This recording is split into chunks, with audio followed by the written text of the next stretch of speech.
आज हम लोग इस वीडियो में एनसीईआरटी 10th क्लास विज्ञान एक्सरसाइज 12 विद्युत पेज नंबर 232 के सभी प्रश्न समझ के साथ करने वाले हैं। तो पहला प्रश्न है, किसी चालक का प्रतिरोध किन कारकों पर निर्भर करता है। बड़ा ही इम्पोर्टेंट प्रश्न है, इसमें ऑब्जेक्टिव प्रश्न भी बहुत सारे आया करते हैं। तो आंसर लिखेंगे, किसी चालक का प्रतिरोध निम्न कारकों पर निर्भर करता है। अब यहाँ पहला कारक है चालक की प्रतिरोधकता, जिसे रो से सूचित किया जाता है। लिखेंगे किसी चालक का प्रतिरोध उसके प्रतिरोधकता के समानुपाती होता है। दूसरा बिंदु, चालक के ताप पर। लिखेंगे किसी चालक का प्रतिरोध उसके ताप का समानुपाती होता है। तीसरा है चालक की लंबाई पर। किसी चालक की लंबाई बढ़ाने पर चालक का प्रतिरोध भी बढ़ता है, अर्थात चालक का प्रतिरोध चालक के लंबाई का समानुपाती होता है। ये कई बार ऑब्जेक्टिव प्रश्न परीक्षाओं में आ चुका है।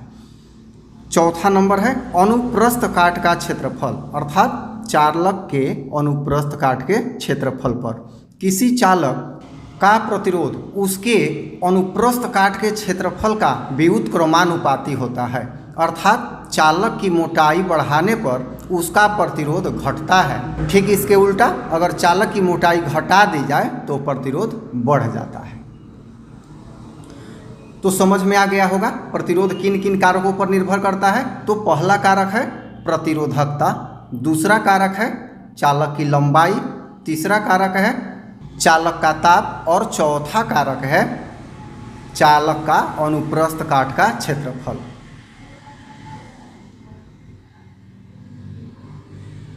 अब दूसरा प्रश्न, समान पदार्थ के दो तारों में यदि एक पतला तथा दूसरा मोटा हो तो इनमें से किसमें विद्युत धारा आसानी से प्रवाहित होगी, जबकि उन्हें समान विद्युत स्रोत से संयोजित किया जाता है, और क्यों। तो उत्तर होगा, यहाँ दोनों तारों की प्रकृति समान है और विभवांतर भी एक समान है, किंतु हम जानते हैं कि प्रतिरोध चालक के अनुप्रस्थ काट के क्षेत्रफल का व्युत्क्रमानुपाती होता है। स्पष्ट है कि मोटे तार का प्रतिरोध पतले तार से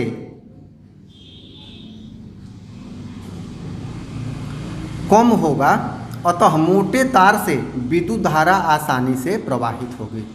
समझ में आ रहा होगा। देखिए, अभी अभी हम लोगों ने ऊपर पहले प्रश्न में पढ़ा कि चालक का प्रतिरोध उसके अनुप्रस्थ काट के क्षेत्रफल के व्युत्क्रमानुपाती अर्थात उल्टा होता है।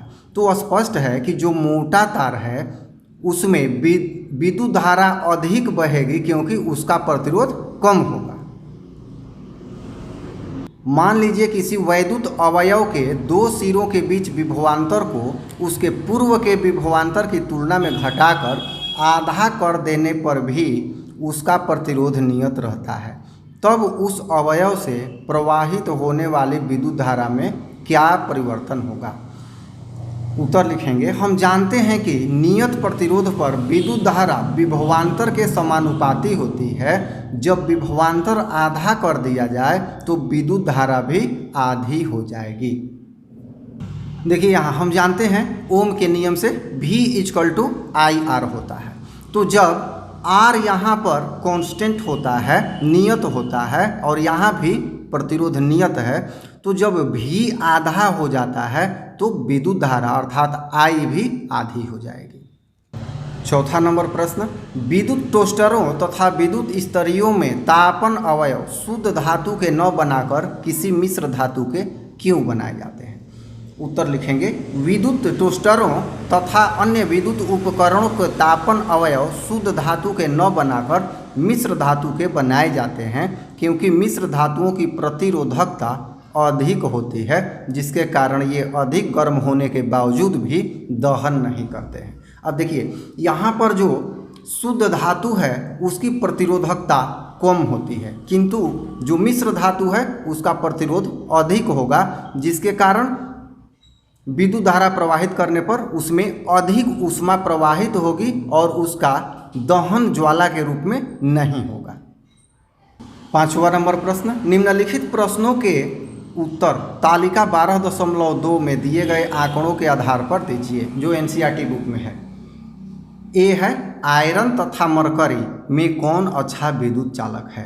उत्तर लिखेंगे दिए गए आंकड़े के आधार पर आयरन मरकरी की अपेक्षा अच्छा विद्युत चालक है, क्योंकि आयरन का प्रतिरोध 10 गुना 10⁻⁻8 ओम मीटर होता है, जबकि मरकरी का प्रतिरोध 9.4 गुना 10⁻⁻8 ओम मीटर होता है। ये आंकड़े में स्पष्ट दिया हुआ है। तो जिसकी प्रतिरोधकता कम होगी वो अच्छा चालक होगा। तो आयरन कम है और मरकरी अधिक है, तो आयरन मरकरी की अपेक्षा अच्छा विद्युत चालक माना जाएगा। अब पूरे आंकड़े को देखकर बताना है कि कौन सा पदार्थ सर्वश्रेष्ठ चालक है। तो यहाँ पर सारणी देखने से पता चलता है कि दिए गए तालिका के अनुसार सिल्वर सर्वश्रेष्ठ चालक है, क्योंकि इसकी प्रतिरोध सबसे कम 1.6 गुना 10⁻⁻8 ओम मीटर है। अब देखिए यहाँ पर जो तालिका दी गई है इसमें सबसे कम प्रतिरोध 1.6 गुना 10⁻⁸ ओम मीटर किसकी है, तो चांदी की है, सिल्वर की है, इसलिए यह सर्वश्रेष्ठ चालक है। तो इस तरह से पेज नंबर 232 के सभी प्रश्न समाप्त हुए। फिर अगले वीडियो में अगले पेज के आंसर के साथ उपस्थित होंगे। धन्यवाद।